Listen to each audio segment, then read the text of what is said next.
SBR Videos is sponsored by Sports Cash System. Click on the link below for more information.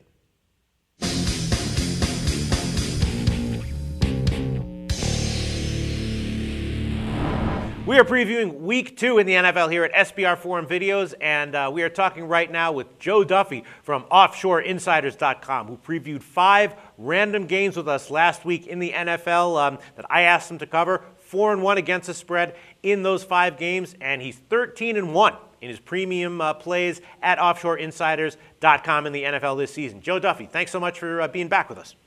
Thank you for having me, Peter. Let's make a ton of money this year. All right. Did I get all right? 13-1. I mean, what do you have to say about that? Do you think it was a little bit fluky, or do you think you're going to continue to pick 13 out of 14 games as winners against spread? No. If I were sitting here claiming I was going to hit 13 out of every 14 plays, I'd have to go to CNBC and ask them to do some reality show. Right. No, I promise you I'm not going to hit at that rate. But no, it's not fluky because we're going to have a great year. We were talking with you even in some broadcasts that we've done during the preseason. I said this will be my best year ever because I went back, did some auditing, saw some things I did wrong, some things I did right, definitely tightened up our metrics. We're specific about it on our site, what we did. So I'm not surprised that this is one of the best starts of my career. 13-1, as you said, the last 14. That goes back to week 3 of the preseason. Wow. Focused, experienced, talented handicapping professional, Joe Duffy. I'm very lucky to have you doing all these calls with us. All right, let's talk about Pitt at Cincinnati. I think we got a lean here. I think we got a winner. Cincinnati is a 6.5-point or 7 home favorite. Pittsburgh, you know, we know the deal with them. We all thought they were going to be an auto fade heading into week 1. Now coming out of week 1, I think we all think they're at least 2 to 5 times the auto fade they were heading into week 1. We a ton of issues all over the place. Injuries, they don't have any skill players on offense. The offensive coordinator not getting along with Big Ben. It's just kind of a disaster. And Cincinnati, you know, their offense actually clicked pretty well last week. Their defense is their strength still. You know, I know it's probably going to be a big public play. Cincinnati, I'm thinking you take Cincinnati at 6.5 or even 7.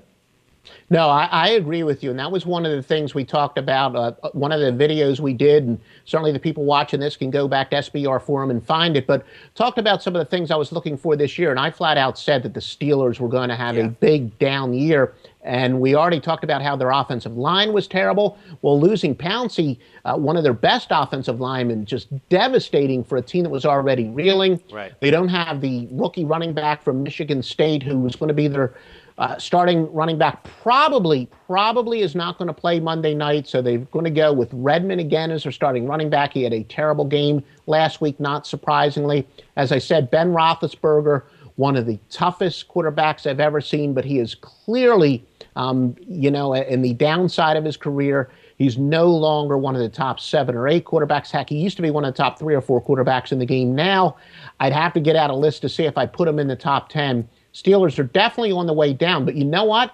Probably the best bet in this game, you alluded to it indirectly, is from a lot of the sources I've been checking, some of the Pittsburgh newspaper writers think that the Steelers might come out with a hurry-up offense in order to speed things up. What I think will probably happen, that's been where Ben Roethlisberger and Todd Haley have been kind of at each other for the past couple of years. Roethlisberger does prefer a little bit more of a hurry-up offense, especially if Pittsburgh goes with the traditional offense in the first quarter and they struggle.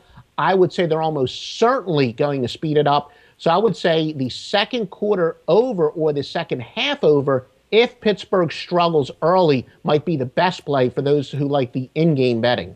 Look, I think that, you know, maybe they'll make some fixes on offense, and that'll, you know, pay dividends at some point down the road. But here in week 2 against the Cincinnati defense, I mean, the Titans sacked Roethlisberger 5 times. You know, now they're going to face the fierce, you know, pass rush of Cincinnati. I don't see how Cincinnati doesn't win this one relatively easily. What do you think?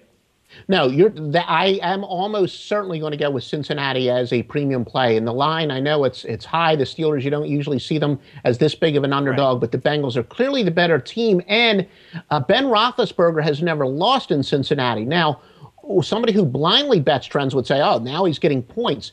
No, I say, if anything, that gives the Bengals extra motivation, kind of the, you know, the Charles Atlas thing where Cincinnati's had the sand kicked in their face for so long. Now, for the first time, they are clearly the better team. I think they're going to take out years of frustration on the Steelers. So not only are they the better team, but they actually clearly have motivation to run up the score. For sure. And from what I'm seeing, you can still get 6.5 at a lot of places. So we'll take Cincinnati minus 6.5 on Monday night. Thanks so much, Joe Duffy from offshoreinsiders.com. No, if you can get 6.5, it's definitely a strong play. Thank you, Peter.